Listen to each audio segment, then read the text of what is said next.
gold prospecting gear here. It's been a while, but here we are with Aluma-Sluice. I'm digging in a hole over there. Found a couple pickers. I'll show you those after the Aluma-Sluice upgrades.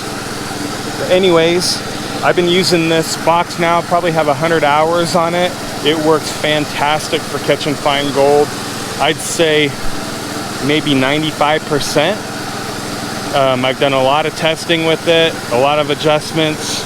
There's still work that needs to be done, but it's running a lot better and more efficient. I can shovel easier. I don't have to clean the grate or the punch plate as often, which is great. So let me show you what I've done.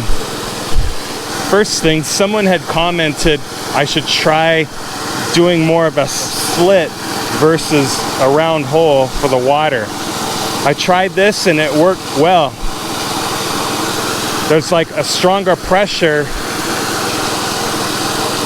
with a low amount of water, which is perfect for Aluma-Sluice.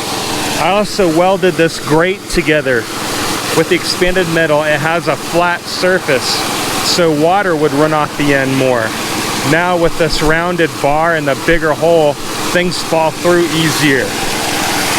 I updated these knobs, put bigger knobs on, so it's easier to adjust the height when your hands are all tired at the end of the day.